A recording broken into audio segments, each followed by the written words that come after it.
The purpose of this video is to introduce you to how to use math mode in LaTeX to write equations.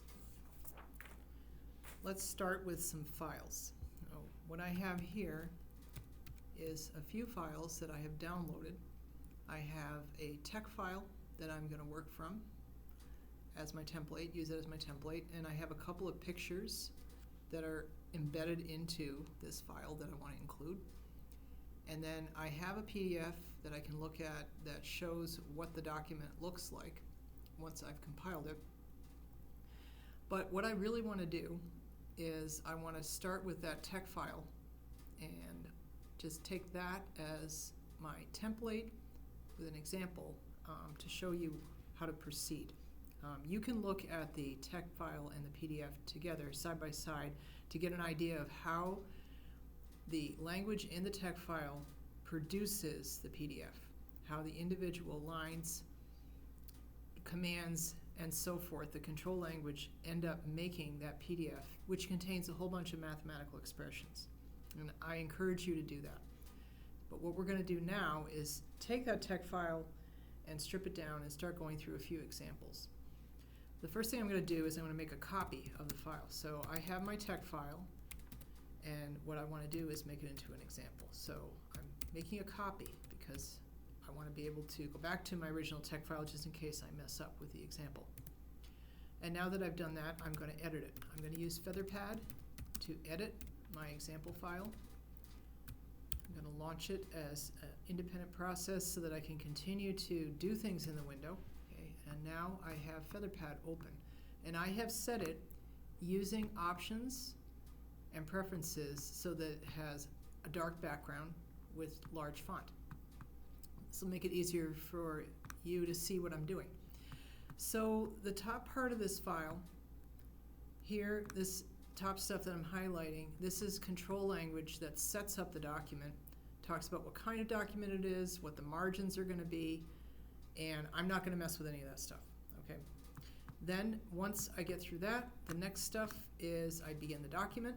Okay, and I'm going to move down my cursor down, and then the next portion here is a table that is the header. And that header includes the University of Mary Engineering logo, it includes my headshot, information about what course this assignment is for, and so forth. Okay, and that's stuff that you can edit and customize for what you're doing, as you know. Then beyond that, I go further down. I have a big skip, and then there's some stuff, okay? And this is all this stuff that was in the file, okay? And what I'm going to do now is I'm going to strip all this out. So I'm going to start with this. I'll leave the big skip in there. I'm going to use that, okay? But everything else I'm going to remove all the way down to the bottom, except I need to keep end document.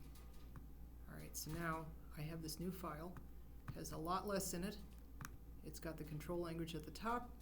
It's got the header, it's got a big skip, and then end document. Okay, so now I'm going to save this. Save. Here we go. Okay, I've saved it. It's example.tech. I'm going to go back over to my terminal window, and I'm going to compile it using PDF LaTeX. PDF LaTeX example.tech. And there we go. And that was quick. And now I'd like to look at the resulting PDF. The way I'm going to do that is use QPDF view, and it's example.pdf that I want to look at, and I'm going to launch the process in its own window, and here we are. Okay, let me just make that a little bit smaller so we can see. So this is kind of familiar looking, right? We have the header. Okay, the margins are set by the control language at the top of the tech file, okay, and that's all we got. All right, there's nothing else in here. Well, it's the page number 1 at the bottom. Okay, it's automatically paginated. Okay, and now that's all I have, and that's fine. That's what I want to start with. So now we're going to use this file, the tech file, to start adding some content to this document, new content. All right, let's go back to Featherpad and look at what we have here. We want to put some equations in. I want to show you how to make equations. So the first thing that we have to remember is, in order to put any kind of mathematical expression into a LaTeX file, we have to use a math package to do it. And here's the line that does that. we have to include use package AMS Math, American Mathematical Society Math, and that has to be in there in order for us to write equations. So make sure you have that in your file, in the header, not the header, the top part, okay, the control language at the top. The header is this part down here, okay? Then we go further down, and after this big skip, I'm going to start putting some equations in. I'm going to put in what are called inline math formulas. Okay? Inline means just mathematical expressions that appear someplace in the text. Okay, so let's say I want to write about something that has to do with math. Okay, let's see. When I think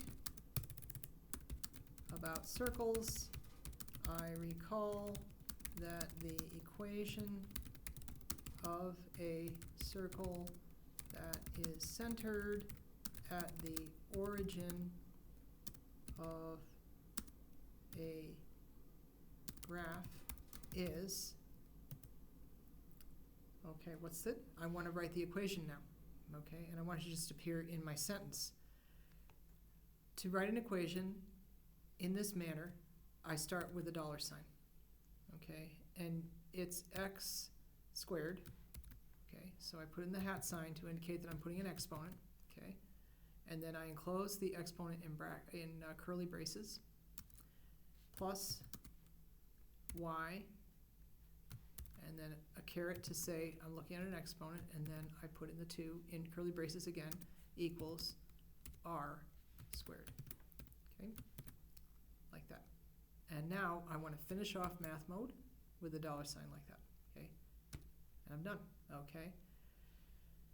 So when I am done and I want to produce this, it's going to write an equation, okay, a very nicely done equation. Now I want to put a couple more things in here before I go back to look at what this is going to produce in the PDF, how it's going to look, okay.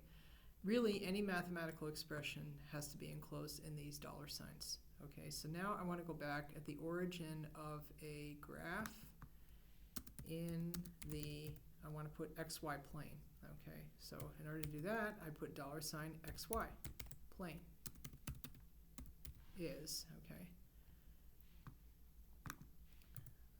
Now, put space, now let me write the same equation again with different spacing. Here it is, okay, and now I'm going to go ahead and start math mode again, and I'm going to put x squared, okay, and then I'm going to put a whole bunch of space in, and then my plus sign, and then a bunch of space, y squared, okay, and then I'm going to put no space between that and then the equal sign and then r squared. Okay, there we go. All right, so let's try that and see what happens. Okay, I think that's it. We have now 3 mathematical expressions. Each one of them is enclosed in dollar signs. There's the first one, there's the second one, and there's the third one. Okay. And let's see how these look. So I'm going to save this now. Save. Okay, now I'm going to go over to my terminal window, and I'm going to pull back. Whoops. I have PDF LaTeX example. Okay, I've compiled it. I go back to the viewer, and I use the refresh button. See what it looks like. Okay, now I would like to enlarge this a little bit because I really want to get a good look at what I've done here. And it looks like the XY plane is written with, I'll enlarge it a bit more, okay.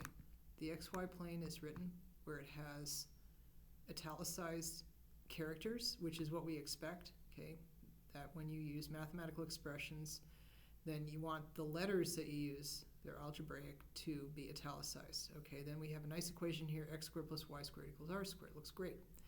Now the other equation that we wrote with different spacing, even though the spacing that we specified was different, the equation is rendered the same.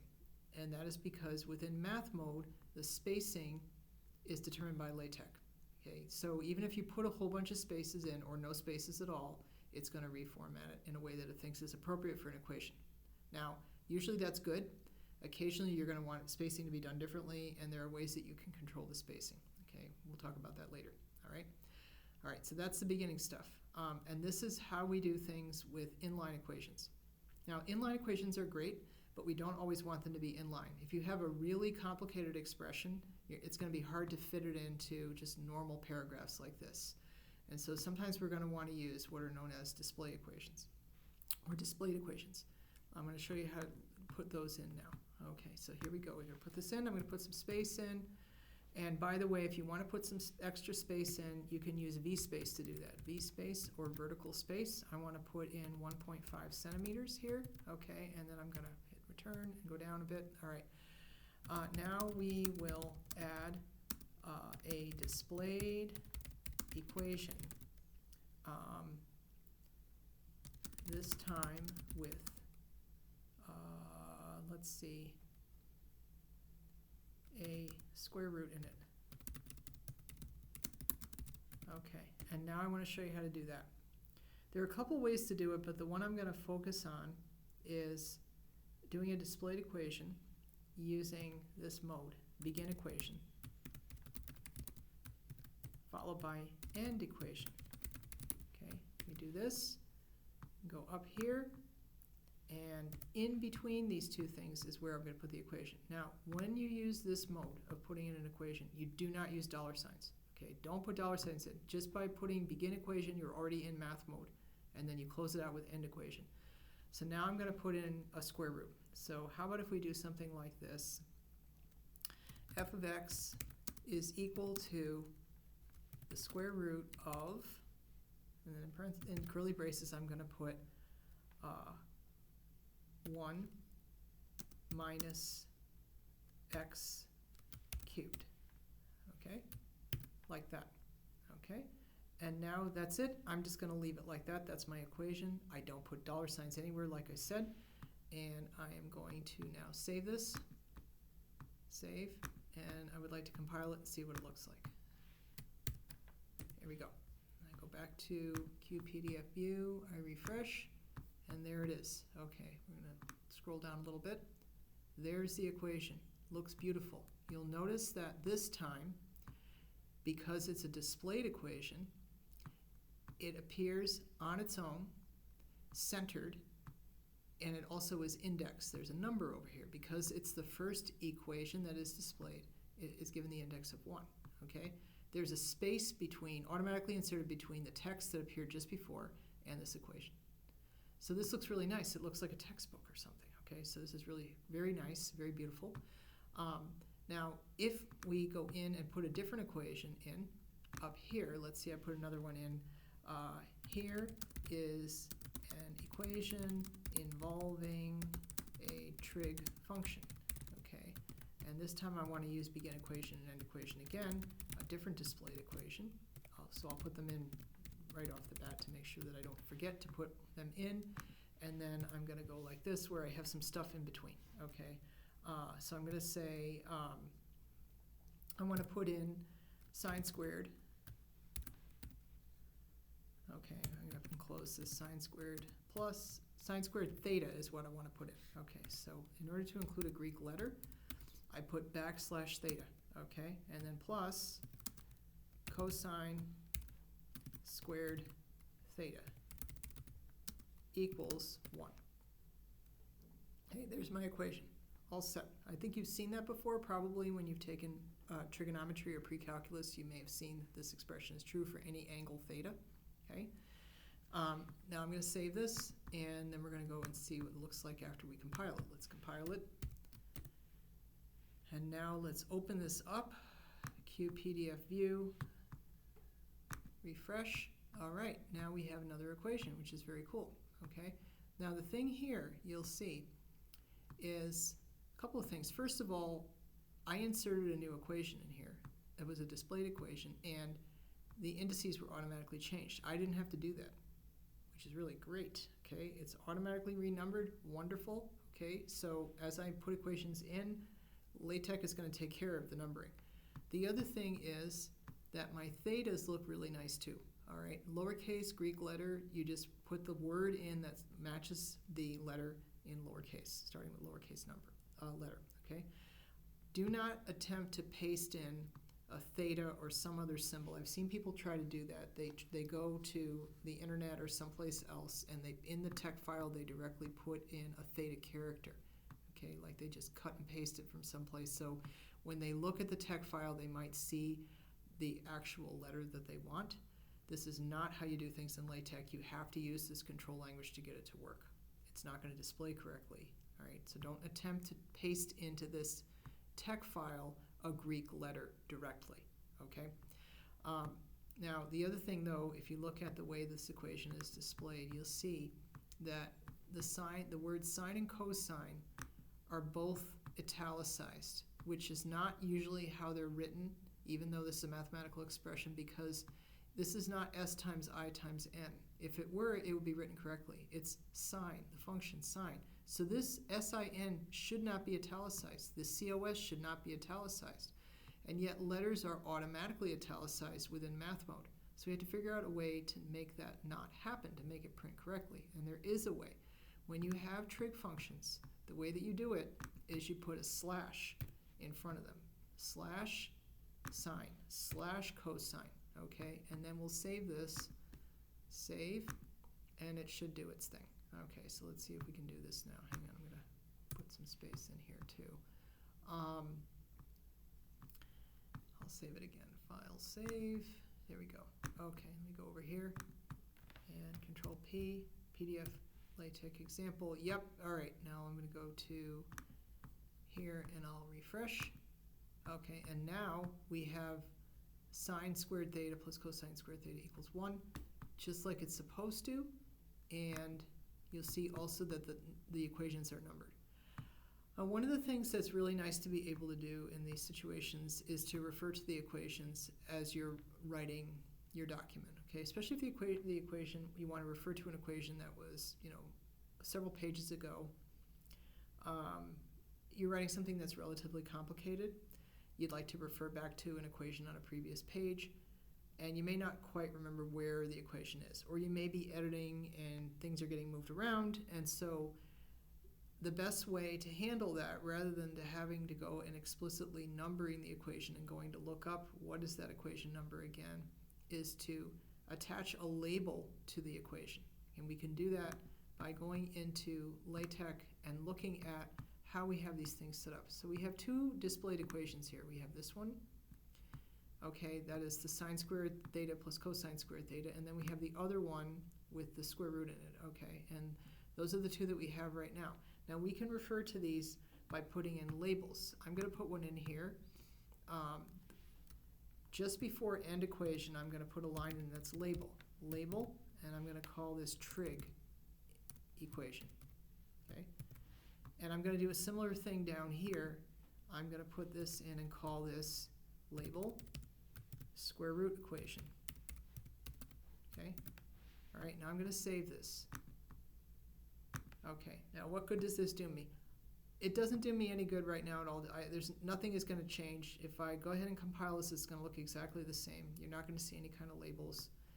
But what I can do now that I have labeled this is I can refer to it using the label elsewhere. Okay, so let's say down here, I say something like this. There are a couple of equations, displayed equations, that appear earlier in this document. Namely, and then I'm going to put equation, and I'm not going to put equation 1. I'll put equation 1 for now. Equation 1 and equation 2. Okay? I could just put that, right? And right now that would be correct. They are equation 1 and equation 2. We saw the labels. However, let's say I edit the document and I add another equation further up. And then all of a sudden I have 3 equations. And they have different labels. So if I just do it this way, I would have to come back and edit this and change these, probably change these numbers to other numbers based on how things are going here. Or I can take advantage of automatic relabeling. And I want to show you that now. So rather than explicitly putting in numbers here, what I want to do is refer to their labels. Okay, the numbers could change depending on what equations I put in here, but the labels will not. The label is attached to a given equation no matter what its number is. So right now, my first equation is this one that's labeled trig equation. So I want to put that in here. Okay, I want to say, I'll put in a tilde, which I'll explain in a minute, reference trig equation. Okay, so now instead of this being labeled equation 1, it's labeled trig equation. Okay, I'm going to do the same thing to the other one. Okay, this is labeled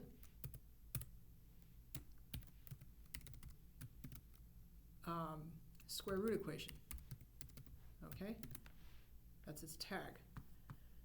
Now I use \ref and I put the label inside the curly brackets. This is a reference. Okay, I think that's pretty understandable. The question is, why do I have this tilde? The tilde is there to force exactly one space between the word equation and the label. Exactly one space, and that there would be no line break between them either. Okay, and the reason for that is because if I don't do that, if I just force a space there, I put a space in, I could wind up with a document where equation is the last word in the sentence, in the line, and then the number appears on the next line. That would look terrible, right? That doesn't happen when you have well-crafted documents, right? So in order to keep this whole expression together, I have it tied with the tilde. That's the purpose of that. Okay, so having said all that, I'm going to save this thing out. Okay, so remember, I have labeled both of those equations, and now I'm referring to them further on in the document. Okay, I've saved it out. I want to go in here and compile this. So I compile it. All right, and then I want to go look to see what the PDF looks like. So I redo this. Okay, now I have my two equations as before. They're still both equation 1 and 2 like they were before. And then here's the part where I have the new text. There are a couple of discrete equations that appear early in this document, namely equation, and then there's some question marks here. Okay, why? The question marks appear because when LaTeX goes through the compilation process, it comes down and it finds the labels, and it says, oh, here are some labels. I don't quite know what these refer to yet. In order for LaTeX to straighten out the labeling, we need to recompile. So when you have references and you make any kind of change, you typically have to compile twice. The first time you compile, you'll get some question marks. So you recompile, and then they go away because now all the referencing is understood. It's not a big deal. It's just something. It's one of the things you have to do when you have references in LaTeX. Okay, so let's go ahead and recompile that, and let's go back in to the viewer and refresh, and there they are. Okay, namely equation 1 and equation 2. Great. Now let's say I want to add another equation in here. Okay, I'm going to add another equation. I want to put in something that's a little different so you get another idea of what else you can do with these things. I'm going to put another displayed equation in. This time I'm going to put it between these two guys. Okay, and I'm going to say begin equation. And this one I'm going to make a fraction, and I'm going to make it so it has a complicated numerator and denominator, right? So the numerator is going to be enclosed in curly brackets, and I'm going to say that the numerator is the square root of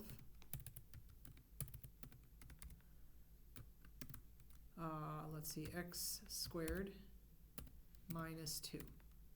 Okay, actually I like to always enclose my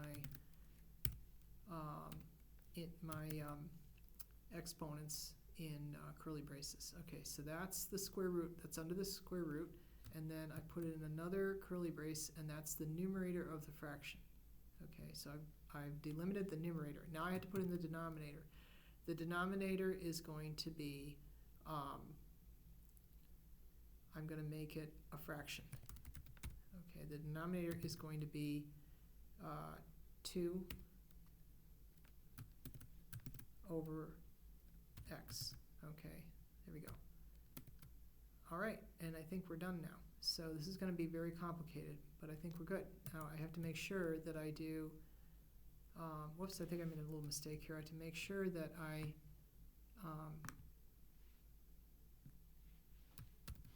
put things in properly here, right?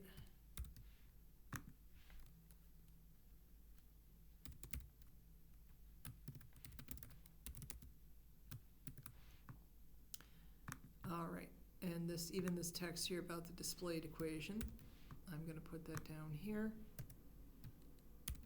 And up here I'm going to say, let's try including a complicated fraction next. Okay, and I'll put that in here. And I am going to put a label in here for this one. I'm going to call it label fraction equation.